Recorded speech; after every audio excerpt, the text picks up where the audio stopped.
ഉമ്മൻചാണ്ടി സംശുദ്ധനാണ്, അദ്ദേഹത്തിന് എന്നെ തുടരാം അല്ലേ എന്ന് ഇതൊക്കെ എന്നോട് ഇങ്ങനെ ഞാൻ ഉമ്മൻചാണ്ടി സംശുദ്ധനല്ലെന്ന് ഒരിടത്തും പറഞ്ഞിട്ടില്ലല്ലോ, ഒരിടത്ത് ആരെങ്കിലും സ്ഥാപിച്ചിട്ടുണ്ടോ? ആണെന്നും പറഞ്ഞിട്ടില്ല. ഉമ്മൻചാണ്ടി വളരെ യോഗ്യനായ ആളാണ്, മാന്യനായ ആളാണ്.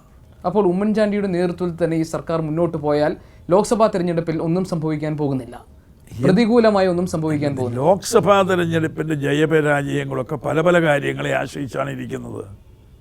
സ്റ്റേറ്റ് ഗവൺമെൻറ്റിനെ കൊണ്ട് എന്തായാലും അതിനൊരു വോട്ട് പോലും ഒന്നും നഷ്ടപ്പെടുകയില്ല നമ്മുടെ ചെയ്തികൾ കൊണ്ട്. ഞാൻ ഈ ഇൻ്റർവ്യൂവിൻ്റെ ഫോക്കസ് പോയിന്റിലേക്ക് വരികയാണ്. ഈ അടുത്ത ദിവസങ്ങളിൽ പല മാധ്യമങ്ങളിലും, പ്രത്യേകിച്ച് ഇൻ്റർനെറ്റ് മാധ്യമങ്ങളിലെല്ലാം വന്നൊരു വാർത്ത, ഒരു പ്രമുഖ വ്യവസായി ഇടനിലക്കാരനായി നിന്നുകൊണ്ട് ശ്രീ KM മാണിയെ കേരളത്തിൻ്റെ മുഖ്യമന്ത്രിയാക്കാം എന്ന വാഗ്ദാനം നൽകി LDFിലേക്ക് കൊണ്ടുവരാനുള്ള നീക്കങ്ങൾ നടക്കുന്നു. അതിനൊരു അർദ്ധസമ്മതം KM മാണിക്കുണ്ട്.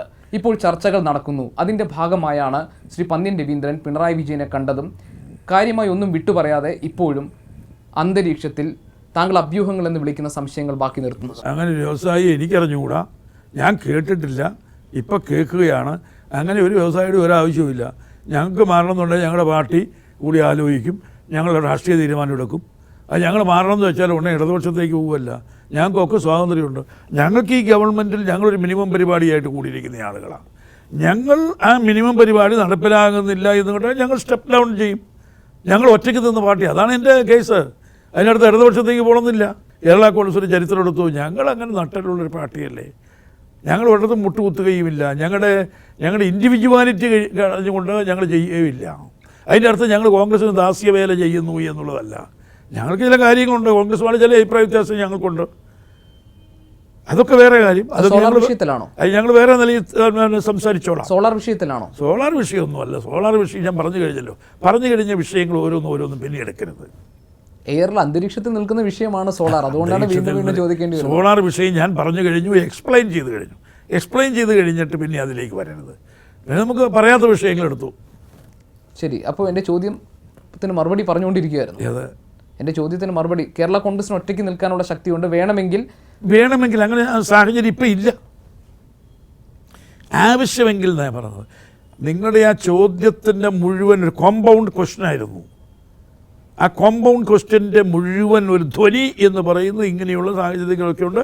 ഇപ്പം ഇതാ കേരള കോൺഗ്രസ് അപ്പുറത്തേക്ക് മാറുന്നു. അതിനാണ് ഞാൻ പറഞ്ഞത്. എൻ്റെ ചോദ്യം കേരളത്തിൽ സംശയത്തിൽ നിൽക്കുന്ന ജനതയെ പ്രതിനിധീകരിച്ചുകൊണ്ടാണ്. താങ്കളത് മനസ്സിലാക്കുമെന്ന് ഞാൻ കരുതുന്നു. ഞാൻ സംശയത്തിൽ നിൽക്കുന്ന ജനത എന്ന് പറഞ്ഞാൽ ഇനി വരാൻ പോകുന്ന പൊളിറ്റിക്കൽ കാൽക്കുലേഷൻസ് നടത്തുന്ന വിഭാഗത്തിൻ്റെ അങ്ങനെ ഇല്ലല്ലോ. അങ്ങനെ സംശയത്തിൻ്റെ കാര്യമുണ്ടോ? കേരള കോൺഗ്രസ് എല്ലാം ട്രാൻസ്പെറൻറ്റാണ്. ഞങ്ങളുള്ളത് പറയും, മുമ്പിലെ പറഞ്ഞുകൊണ്ട് ഞങ്ങൾ ചെയ്യുള്ളൂ. ശരി, ഒറ്റയ്ക്ക് നിൽക്കാൻ തൻ്റെ ഇടമുള്ള, ഒറ്റയ്ക്ക് നിൽക്കുന്നു എന്ന് പറഞ്ഞ് ഇപ്പോൾ ഒറ്റയ്ക്ക് നിൽക്കാൻ പോവല്ലോ. അല്ല, ഞാൻ അതല്ല പറഞ്ഞത്. നേരെ അങ്ങോട്ട് ചാടുന്നതിന് പകരം വേറെ വഴിയുണ്ട് കേരള കോൺഗ്രസിന് വഴിയുള്ളത്. ഞങ്ങൾക്ക് അങ്ങോട്ട് ചാടാതെ സ്വന്തം നിലയിൽ നിൽക്കാനും ഞങ്ങൾക്ക് വഴിയുണ്ടെന്ന് ഞാൻ പറഞ്ഞു. അതിൻ്റെ അർത്ഥം ഇപ്പോൾ ഉടനെ ചാടി ഒറ്റയ്ക്ക് നിൽക്കാൻ പോവാന്നല്ല. UDF കൺവീനർ PP തങ്കച്ചൻ പറഞ്ഞത്, UDFിൻ്റെ പൊതുനയങ്ങൾ മുന്നോട്ട് വെച്ചുകൊണ്ട്, മിനിമം പരിപാടി മുന്നോട്ട് വെച്ചുകൊണ്ട് ജനങ്ങളിൽ നിന്ന് വോട്ട് നേടി, മുന്നണിയുടെ ഭാഗമായി നിന്നുകൊണ്ട് വോട്ട് നേടി എത്തിയവരാണ് കേരള കോൺഗ്രസ് എം. അതുകൊണ്ട് തന്നെ മാണി സാറിനെ ഞങ്ങൾക്ക് പരിപൂർണ്ണ വിശ്വാസമാണ്. അത് താങ്കൾ അംഗീകരിക്കും? എന്നെ എല്ലാവർക്കും വിശ്വാസമാണ്. അല്ല, ആ പറഞ്ഞതിനെ താങ്കൾ അംഗീകരിക്കും? ആ പറഞ്ഞ എല്ലാ ധ്വനികളെ അല്ല, എന്നെ എല്ലാവർക്കും വിശ്വാസമാണ്. ഞങ്ങൾക്ക് മറിച്ചൊരു ചിന്ത ഇല്ലല്ലോ ഇപ്പം. ശ്രീ PP തങ്കച്ചൻ പറഞ്ഞ ആ സ്പിരിറ്റിനെ താങ്കൾ അംഗീകരിക്കും? എന്ത് സ്പിരിറ്റ്? ജനങ്ങളുടെ മുന്നിൽ വോട്ട് തേടിയത് UDFിൻ്റെ ഭാഗമായി നിന്ന് ആ കോമൺ മിനിമം പ്രോഗ്രാം മുന്നിൽ വെച്ചുകൊണ്ടാണ്. അതുകൊണ്ട് തന്നെ മാണി സാർ ഞങ്ങൾക്കൊപ്പം നിൽക്കും, വിശ്വാസമാണ്. ആ കോമൺ മിനിമം പ്രോഗ്രാമാണ്.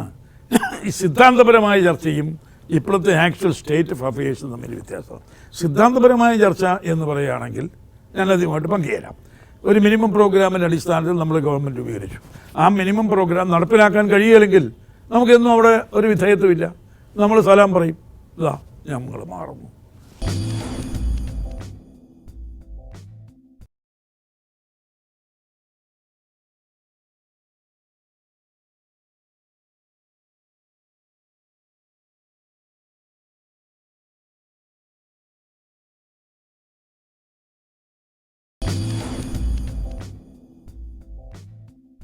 കേരളത്തിൻ്റെ മുഖ്യമന്ത്രിയാകാനുള്ള യുവത്വവും പ്രസരിപ്പും കരുത്തും ശ്രീ കെ എം മാണിക്കുണ്ട്. ഇപ്പോൾ രാഷ്ട്രീയ കാലാവസ്ഥയും അനുകൂലമല്ലേ? അതൊക്കെ ആയിരിക്കാം. രാഷ്ട്രീയ കാലാവസ്ഥ കരുത്തുണ്ട്, കരുത്തില്ലായ്മ ഒന്നുമില്ല. ആരോഗ്യമുണ്ട്, കരുത്തുണ്ട്, അതൊക്കെ ശരിയാണ്. കാലാവസ്ഥ ഇപ്പം നല്ല മഴയൊക്കെ പെയ്യുന്നുണ്ട്. കാലാവസ്ഥ വളരെ കുളിർമയുള്ളൊരു കാലാവസ്ഥയാണ് ഇപ്പോൾ. മോഹമുണ്ടോ മുഖ്യമന്ത്രിയാകാൻ? സത്യസന്ധമായി പറഞ്ഞിട്ടുണ്ടല്ലോ, എനിക്ക് അങ്ങനെ ഒരു ദുർമോഹമില്ല. ആരെങ്കിലും ഞാൻ മുഖ്യമന്ത്രിയാകാൻ യോഗ്യനാണെന്ന് പറഞ്ഞാൽ ഉടനെ അതിനുവേണ്ടി ഒരു ഷർട്ട് തയ്പ്പിക്കുക, അവർ ഉടനെ അതിന് നമ്മൾ ചർച്ച ആരംഭിക്കുക, നമ്മൾ അങ്ങോട്ടും ഇങ്ങോട്ടും അങ്ങനെയൊന്നും എനിക്കില്ല. താങ്കളെപ്പോൾ ഒരാൾ മുഖ്യമന്ത്രി ആകണമെന്ന് പറഞ്ഞാൽ അതെങ്ങനെ ദുർമോഹമാകും? ദുർമോഹം എന്ന് പറഞ്ഞാൽ, ദുർമോഹം എന്ന് പറയുന്നത് എനിക്കതിന് അർഹതയുണ്ടെന്ന് അവർ പറഞ്ഞു കഴിഞ്ഞു. പക്ഷേ അർഹതയുള്ളതിന് ഒരാൾ അർഹതയുണ്ടെന്ന് പറഞ്ഞാൽ, യോഗ്യതയുണ്ടെന്ന് പറഞ്ഞാൽ ഉടനെ അതിനെപ്പറ്റി പിന്നെയും നമുക്കെന്താ അങ്ങനെ ആകണമല്ലോ, അതിനെപ്പറ്റി ഒരു ആലോചന. അങ്ങനെ എനിക്കൊരു ആലോചനയില്ല.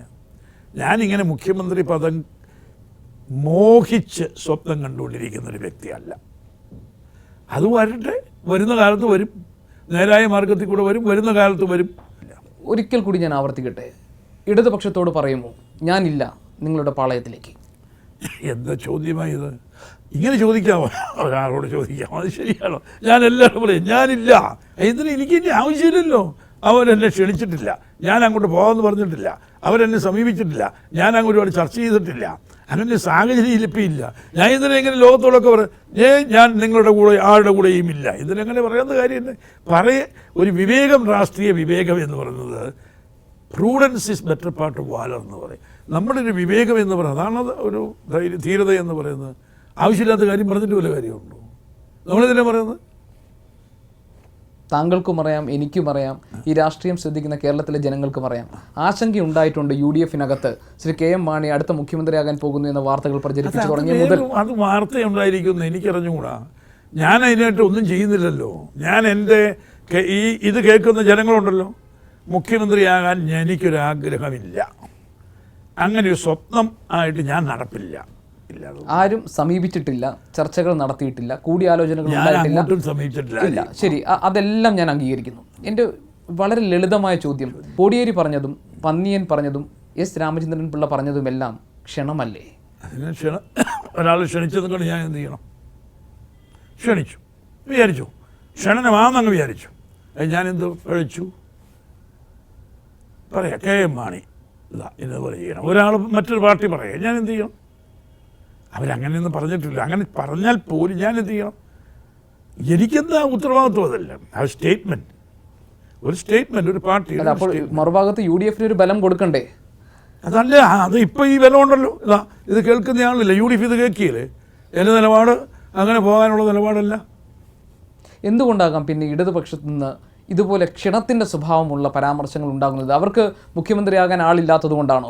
അതല്ലെങ്കിൽ ഇപ്പോഴൊരു ഈ സർക്കാരിനെ അട്ടിമറിച്ച് എങ്ങനെയെങ്കിലും ഭരണത്തിലെത്താനുള്ള ആഗ്രഹം കൊണ്ടായിരിക്കും? ഇതൊക്കെ നല്ല താങ്കൾ ആലോചിച്ച് കാണില്ലേ?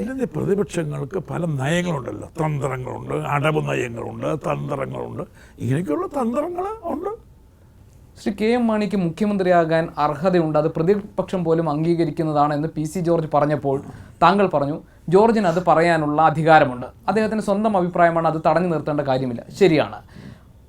കഴിഞ്ഞ കുറച്ച് ദിവസങ്ങൾ മുൻപ് വരെ PC ജോർജ് പറഞ്ഞിരുന്നത് ഉമ്മൻചാണ്ടി മതി, ഉമ്മൻചാണ്ടി തന്നെയാണ് നല്ല മുഖ്യമന്ത്രി, അദ്ദേഹം രാജിവെക്കുകയോ മാറി നിൽക്കുകയോ ചെയ്യേണ്ട സാഹചര്യമില്ല എന്ന്.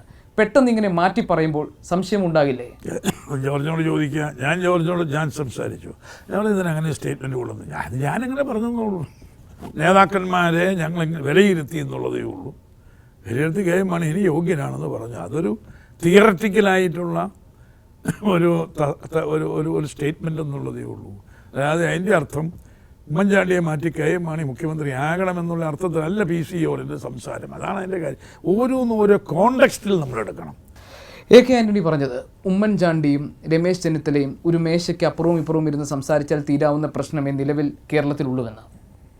എന്തുകൊണ്ടാണ് അത് നടക്കാത്തതെന്ന് ഘടകകക്ഷിയായ കേരള കോൺഗ്രസ് അന്വേഷിച്ചു?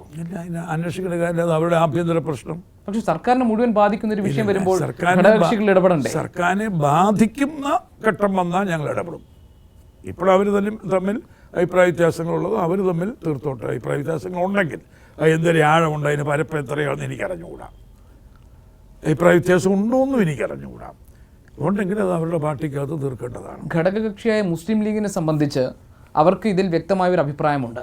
UDF-നകത്ത് പ്രശ്നങ്ങൾ ഉണ്ടാക്കിയിട്ടുണ്ട്, സോളാർ വിഷയം സർക്കാരിൻ്റെ പ്രതിച്ഛായയെ ബാധിച്ചിട്ടുണ്ട്. അങ്ങനെയെല്ലാം കുറെ കൂടി യാഥാർത്ഥ്യ ബോധത്തോടു കൂടി പ്രതികരിക്കാൻ ലീഗിന് കഴിയുന്നു. അല്ല, അത് ഈ സോളാർ വിഷയത്തെ സമയം നാണക്കേടാത് വല്ല സംശയമുണ്ടോ? സോളാർ വിഷയം എന്തേലും ബാധിച്ചിട്ടുണ്ട് എന്ന് ചോദിച്ചാൽ ഞാൻ പറയും പ്രതിസന്ധിയില്ല. സോളാർ വിഷയം വളരെ ഗൗരവമായിട്ടുള്ള വിഷയമാണ്. ഈ വിഷയത്തിൽ മുഖ്യമന്ത്രിക്ക് പൂർണ്ണവും ശക്തവുമായ പിന്തുണ വാഗ്ദാനം ചെയ്യുന്നു.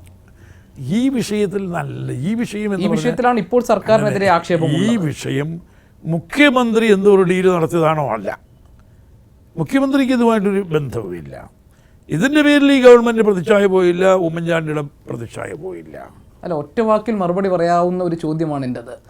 പൂർണ്ണമായ പിന്തുണ ഈ വിഷയത്തിൽ സർക്കാരിന് കൊടുക്കുന്നു, ഉമ്മൻചാണ്ടിക്ക് കൊടുക്കുന്നു. അല്ല, ഈ വിഷയത്തിൽ ഉമ്മൻചാണ്ടിയുടെ ഭാഗത്ത് ഗവൺമെൻറ്റിൻ്റെ ഭാഗത്ത് വീഴ്ചയില്ല. അപ്പോഴും എൻ്റെ ചോദ്യത്തിന് മറുപടി കൃത്യമായില്ല. കൃത്യമായി വീഴ്ചയില്ലല്ലോ. വീഴ്ചയില്ല, ശരിയായ പിന്തുണ കൊടുക്കുന്നു ഉമ്മൻചാണ്ടി സർക്കാർ. ആവശ്യമില്ലാത്ത വാക്കുകൾ എന്തിനാ പ്രയോഗിക്കുന്നതിന്?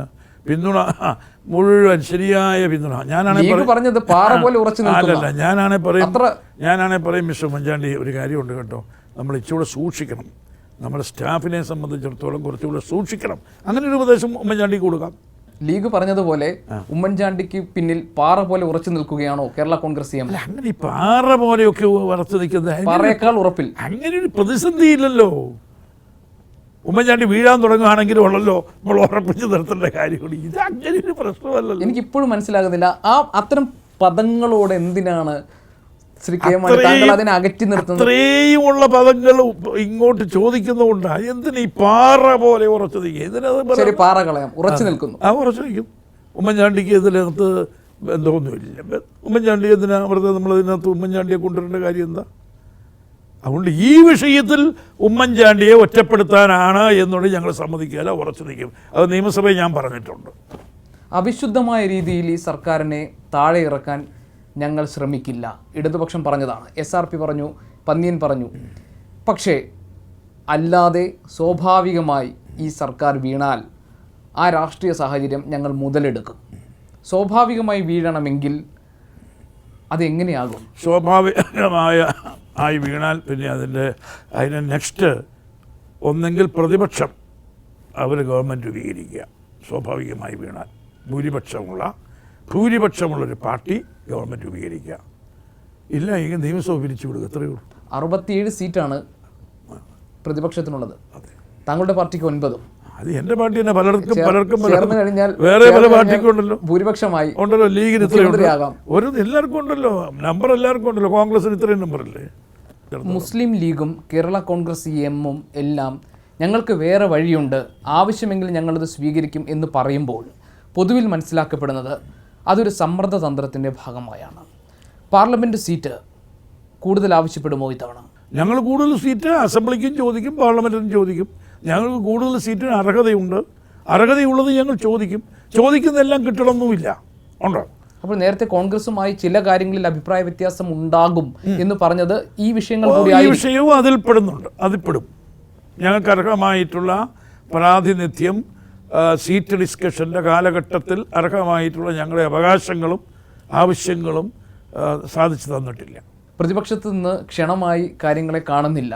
പക്ഷേ മുൻപ് VS അച്യുതാനന്ദൻ താങ്കളെ ക്ഷണിച്ചിരുന്നു, അദ്ദേഹത്തിൻ്റെ വാക്കുകളിൽ തന്നെ ക്ഷണിച്ചിരുന്നു. ഇപ്പോൾ രണ്ടാമതൊരിക്കൽ കൂടി മറ്റ് പല നേതാക്കൾ അതിന് കോംപ്ലിമെൻ്റായി താങ്കൾ എടുക്കുന്ന കാര്യങ്ങൾ, ശ്രീ കെ എം മാണിക്ക് മുഖ്യമന്ത്രിയാകാം എന്ന വാക്കിൽ VSൻ്റെ ഒരു പ്രതികരണം ഉണ്ടായിട്ടില്ല.